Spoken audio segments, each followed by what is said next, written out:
लेकिन अब खबर यह है कि अमरीकी बहरी बेड़ा हरकत में आ गया है। ताज़ा तरीन इतलात के मुताबिक अमरीकी बहरी बेड़ा USS इब्राहम लिंकन, जो कि ओमान के करीब लंगर अंदाज था, एक मरतबा फिर हरकत में आ गया है और कैरियर स्ट्राइक ग्रुप के हमरा ईरान की समुद्री हदूद की तरफ बढ़ रहा है। इसके साथ साथ यह खबर भी सामने आई है कि ईरानी ड्रोन्स की एक बड़ी तादाद, जिनमें सर्वेलेंस और स्ट्राइक ड्रोन्स भी शामिल हैं, वो भी इस वक्त ईरानी फ़ज़ाई हदूद में मौजूद हैं। ईरानी पासदाराने इनकलाब ने अमरीकी बहरी बेड़े की ये जो ताज़ा तरीन हरकत है यानी पेशरफ्त, इसकी एक वीडियो भी जारी की है, जो ईरानी ड्रोन्स की मदद से आज दिन के आगाज़ पर रिकॉर्ड की गई थी, क्योंकि आज दिन के आगाज़ पर ईरान के सर्वेलेंस ड्रोन्स की मदद से ये जो अमरीकी बहरी बेड़ा इस वक्त ओमान के करीब लंगर अंदाज था, उसकी अक्सबंदी की गई थी, जिसके जवाब में अमरीका ने भी अपने ड्रोन्स को फौरी तौर पर फ़ज़ा में उड़ा दिया था। अमरीकी ड्रोन्स और ईरानी ड्रोन्स का आमना सामना हुआ, ईरानी ड्रोन्स वापस आ गए, लेकिन उसके बाद इंपॉर्टेंट पेशरफ्त ये सामने आई है कि अमेरिका की तरफ से ईरान की मुकम्मल नाकाबंदी के अहकामात सादर कर दिए गए हैं। मुझे ऐसे लगता है कि ये महज ईरान की नाकाबंदी नहीं, बल्कि ये बुनियादी तौर पर चीन को टारगेट करने की भी एक कोशिश हो सकती है, क्योंकि ईरान के चक्कर में लग ऐसे रहा है कि अमेरिका चीन की जो तेल की सप्लाई लाइन है, इसको भी काटने के चक्कर में है और ईरान की बहरी नाकाबंदी के ज़रिए चीन को ऑयल की तरसील भी रोकी जाएगी, जो रोज़ाना की बुनियाद पर तकरीबन 8 से 12 लाख बैरल है। यानी ईरान रोज़ाना की बुनियाद पर चीन को 8 से 12 लाख बैरल मुख्तलिफ चैनल्स से फराहम करता था। अब ये जो नई डेवलपमेंट्स है, इसके ऊपर बात करते हैं और देखते हैं कि ये जो सूरत हाल है ये किस हद तक ख़तरनाक है। अमेरिका की एक न्यूज़ वेबसाइट है जिसका नाम है एक्सियो, उसके मुताबिक सदर ट्रंप ने ईरान की नाकाबंदी के अहकामात जारी कर दिए हैं और इन अहकामात के साथ साथ अमेरिकी प्रेसिडेंट डोनाल्ड ट्रंप ने कल एक खिताब में इस बात का ऐलान भी किया था कि एक नया अरमाडा जो है वो ईरान की तरफ रवाना कर दिया गया है। और ये बात अब सामने आई है कि खलीज में और बहीरे अरब में मुख्तलिफ मुकामात पर मौजूद जो कि अमरीकी बहरी जहाज़ थे, उनको भी अब अहकामात मिल गए हैं कि वो भी जाकर इब्राहम लिंकन को ज्वाइन करेंगे और ये तादाद कम अज़ कम 12 के करीब ये जो स्ट्राइक ग्रुप के जहाज़ हैं, ये उसी से ताल्लुक़ रखते हैं जो कि बहीरे अरब में मुख्तलिफ मुकामात पर इनको तैनात किया गया था। इसका मतलब ये है कि अमेरिका इस वक्त बहीरे अरब में अपनी जो मिलिट्री प्रेजेंस है, ख़ासतौर पर नेवल मिलिट्री प्रेजेंस, इसमें इजाफा कर रहा है। और इसके साथ साथ यरूशलेम पोस्ट ने भी इस हवाले से इंकशाफ किया है कि ईरान के ख़िलाफ़ मुमकिना कार्रवाई जुम्मे तक मुमकिन है, यानी जुमे तक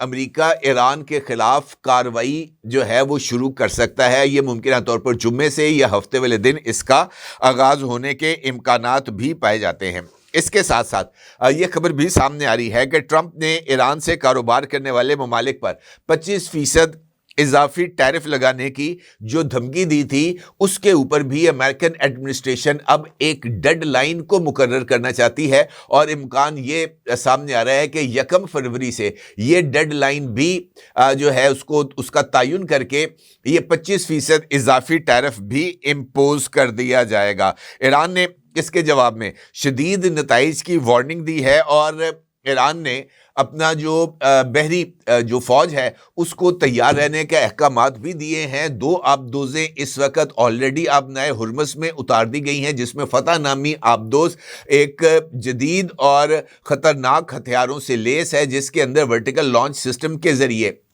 ईरान जो है वो क्रूज़ मिज़ाइल फायर करने की सलाहियत भी रखता है। इसके साथ साथ ईरान की मीडिया की तरफ से जो उनकी ड्रोन फैसिलिटीज़ हैं उसकी एक वीडियो भी जारी की गई है, जिसका अक्सर आप इस वक्त अपनी स्क्रीन पर भी देख सकते हैं। और यहाँ पर ईरानी मीडिया ने इस बात का दावा किया है कि ईरान ने अपने जो मिसाइल प्रोडक्शन के साथ साथ ड्रोन प्रोडक्शन के अंदर भी तेज़ रफ्तारी से काम का आगाज़ कर दिया था पिछले साल जून में, और अब इस वक्त ईरान के पास ड्रोन्स और मिसाइल्स की एक बहुत बड़ी तादाद मौजूद है, जिसको ईरान अपनी जंगी हिकमत अमली के साथ साथ उसके अंदर उसको शामिल करता है और उसके ज़रिए जो इक़दामात हैं वो किए जाएंगे। अब ये जो सूरत हाल डेवलप हो रही है, इसमें जो दूसरा इंपॉर्टेंट एस्पेक्ट सामने आया है वो सऊदी वली अहद जनाब मोहम्मद बिन सलमान का ईरान के प्रेसिडेंट जनाब मसूद पज़ेश्कियान को फ़ोन है, जो कि کل یہ ٹیلی فونک کانورسیشن ہوئی تھی، اور اس ٹیلی فونک کانورسیشن میں سعودی کراؤن پرنس نے جناب مسعود پزشکیان کو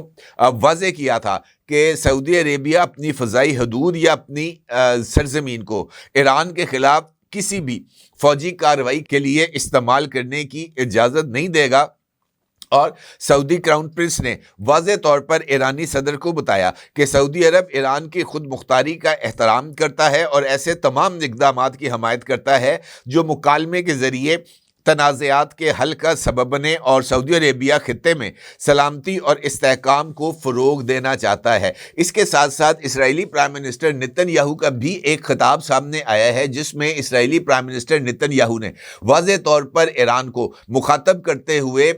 جو ہے وہ دھمکی دی ہے کہ ایران کی طرف سے اگر امریکی حملے کے رد عمل کے طور پر اسرائیل پر اٹیک کیا گیا یا اسرائیل پر کسی طرح کا کوئی میزائل یا ڈرون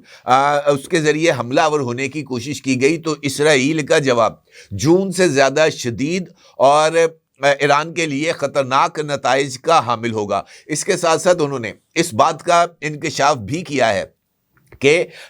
امریکہ کی طرف سے اسرائیل کو جو انٹرسیپٹر میزائلز تھے اس کی ایک بڑی کھیپ کے ساتھ ساتھ تھائیڈ میزائل ڈیفنس سسٹم کے کچھ اضافی یونٹس بھی موصول ہوئے ہیں، اور اس کے ساتھ ساتھ رافال کمپنی کی طرف سے اسرائیل کو یہ جو ڈرونز ہیں اس کو انٹرسیپٹ کرنے کے لیے کچھ لیزر ویپنز بھی فراہم کیے گئے ہیں، جس کو اسرائیل نے اپنے یہ جو آئرن ڈوم ہے اس کے اندر شامل کر لیا ہے تاکہ کسی بھی ممکنہ صورتحال کا سامنا کیا جا سکے۔ اب یہ جو صورتحال جس کا میں نے بھی آپ کے ساتھ ذکر کیا ہے، یہ جو ہے نا ایک سنگین مرحلے کی طرف داخل ہوتی ہوئی محسوس ہو رہی ہے، کیونکہ جس طریقے سے میں نے آپ سے گزارش کی ہے کہ ایک جانب تو یہ تاثر سامنے آ رہا ہے کہ ایران کی اوپر جو اٹیک ہے وہ خاص طور پر موجودہ یہ جو ڈیولپمنٹس ہیں U S S Abraham Lincoln کے موو کرنے سے یہ تو انیویٹیبل نظر آ رہے ہیں۔ اس کے ساتھ ساتھ یہ تاثر بھی سامنے آ رہا ہے خاص طور پر ایکزیو کی پوسٹ میں کہ ایران کے ساتھ ساتھ امریکہ نے اگلے ٹارگٹ کے طور پر چائنا کو آئیڈینٹیفائی کیا ہے، اور یہی وجہ ہے کہ یہ جو ڈیولپمنٹس ہیں جس کے ذریعے امریکن پریزیڈنٹ ڈونلڈ ٹرمپ نے ایران کی بحری ناکہ بندی کے احکامات صادر کیے ہیں، اس کے ذریعے انفیکٹ چین کو براہ راست ٹکر دینے کی کوشش کی جا رہی ہے، کیونکہ امریکی حکمت عملی کے تحت ایرانی تیل اس وقت چائنا کی تیل کی ضروریات کو پورا کرنے میں ایک بڑا امپورٹنٹ رول پلے کر رہی ہے، اور اگر وینزویلا کے بعد ایران سے بھی جو چائنا کو تیل کی فراہمی ہے اس کا سلسلہ رک جائے تو چین کے اوپر ڈیفینیٹلی ایک معاشی دباؤ آئے گا، اور چین کی یہ کوشش ہوگی کہ ایران سے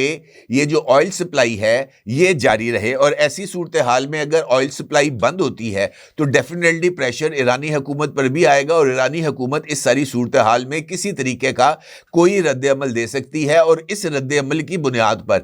امریکہ ایران کے خلاف کارروائیوں کو قانونی جواز بنا کر دنیا کے سامنے پیش کرتے ہوئے ایران کے اوپر حملہ آور ہو سکتا ہے، اور یہ ایک کنٹرولڈ ایسکلیشن کی ایک واضح مثال ہے۔ چین بھی یقینی طور پر اس ساری صورتحال میں خاموش نہیں بیٹھے گا، اور بحیرہ جنوبی چین میں امریکی مفادات پر دباؤ کو بڑھایا جائے گا، اور اس کے نتیجے میں امریکہ اور چین دونوں کے جو تعلقات ہیں اس کے اندر بھی خرابی کے امکانات پیدا ہو جائیں گے۔